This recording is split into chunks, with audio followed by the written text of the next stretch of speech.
Well, by listening to all participants who followed my first contribution, I have to admit that almost everything recorded has been very influential for me.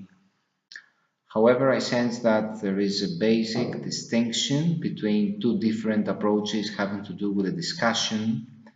over the future of teaching and learning. In the first place, it is how we assume that teaching and learning will be in the future, and in the second, how we think teaching and learning should be. So I think that all the approaches of the participants so far, including mine probably, have been trying to keep a balance between these two dimensions. And I think that as this conversation continues, it tends to focus more on the second aspect, which means the more idealistic one.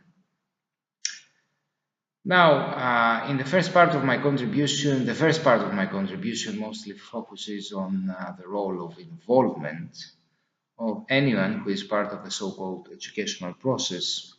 in an attempt to present the aspect which sees educational environment of any kind as a multi-social and dynamic environment, thus emphasizing on the role of decision-making, participation and democracy on the whole.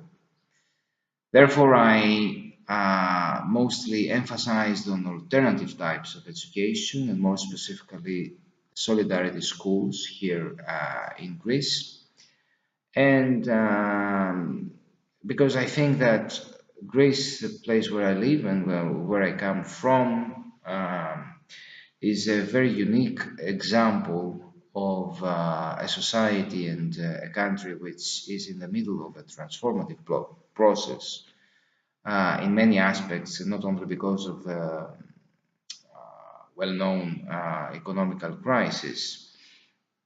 I think that each country being in a transformative period, questioning political values or facing structural issues is probably an ideal place which provides the need and the space for the establishment of new implementations and theories of all kinds, and including education, of course. And these implementations probably show some signs for the future, and they can be very, very helpful in an attempt to assume how future will be. So, a very important issue that has been raised by most of the participants is to what kind of environments we refer when we talk about the future of teaching and learning. Because probably most of us refer to these environments that are mostly aware of, in all probability environments that have to do with Western societies, European societies, American societies. But I think that despite the fact that we know more things about the educational systems or probably the innovations that are applied in the societies that we know, that we have knowledge and the picture, I think that it would be very, very useful for this type of conversations to take into consideration all kinds of different kinds of societies in terms of cultural elements and social contexts. I think that this approach will inevitably bring us to the conclusion that the educational process is to a very big extent connected to the political aims of any kind of state or authority, no matter if we refer to the societies that we know and what we live in or elsewhere. And I think that there is a perception in a broad sense, there is a perception that sees education as a way of shaping or constructing the citizen of the future according to what kind of authoritarian purposes we have to do. And of course, nowadays, these powers do not always have to do with, let's say, traditional sources of power like the states or the governments, but may come from may form other kind of hyper authorities, mostly economical ones. And I think that at least two of the participants so far have made a very successful reference to the connection between education and neoliberal capitalistic policies, which provide a sense for education which is totally distinct from its human approach, and at the same time it relies on the discrimination of social classes, developing a very practical or even more a cynical approach. My question is, are we part of this story somehow, to some extent? I mean, even though we might be critical towards what is happening around us, very skeptical towards educational systems, I think that we should ask ourselves whether we sometimes somehow develop theories which see teaching and learning as a means of shaping one's character or identity. In other words, do we see the educational process being focused on a specific aim that it might have? Or do we sometimes have a specific model of the educated man of the future? Well, in my view, the attention must be paid to the directions of the whole of educational process, and this is the answer. We must focus on the directions and not exactly on the aims. In other words, the destination is something that counts more than the end of the road. So, the distinction between institutional and non-institutional environments in which teaching and learning processes are applied is also of primary importance. Of course, non-institutional structures or networks like the solidarity schools that I've noticed before provide the space for experimentation, and under certain circumstances could be very influential and have been very influential, especially to public schools or other institutions. And the reason, I think that the reason is that, let's say, before making these solidarity schools, there was not a specific and exact educational purpose beforehand. And this shows in general that when need comes first, sometimes it makes it easier to capture the essence of things better. I mean that solidarity schools in Greece were created out of the financial need of the people, but they didn't cover just a need, because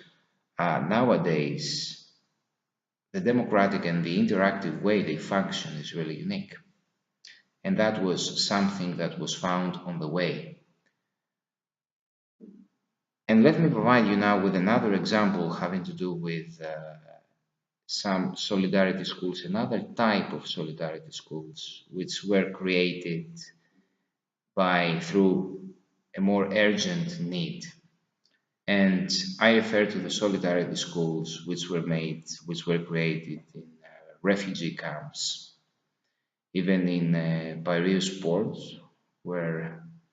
within the last few months, uh, thousands of people were coming, people, mostly children, living in tents, under situations which are very, very difficult to describe and very difficult for someone to imagine if they haven't experienced situations like this before. So,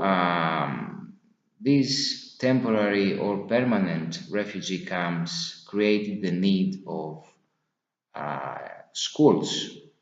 and of course, these schools were not exactly created out of the need and the demand for knowledge that these people had. It were created as a need of communication, human interaction, and this happened, and this need was fulfilled to a very significant extent, because people coming from different places, with coming from different social contexts, from different countries, they understood that they saw schools and the whole educational progress they saw as a way to learn from one another, and to understand the people uh, that probably were in the same position like they were. And the results were really amazing. And the truth is that the second reason why these schools have been so unique and probably successful is the fact that the people, the rest of the people, apart from the refugees, the rest of the people who participated in the story, we the teachers or any other activists of any kind, did not go there to contribute having an educational purpose beforehand. I mean that they found things on their way. And apart from that, we didn't get there with a sense of privilege, of a cultural privilege, or with a sense of superiority of any kind. And unfortunately, because unfortunately that was the case, let's say, with the politicians, and that was the case with the NGOs, which make profit out of this situation, being hidden behind a humanitarian image. And of course, that is the case with the church. So we managed, these solidarity schools have managed to give hope to the people, to shape, in a broader sense, all participants, and to give both knowledge and another perspective for life, not only another sense of education. So we owe to the schools, no matter what our role and our contribution to them is, a big part of our human identity, because building our human identity, I think that must be the ultimate direction of education as a whole, in my view.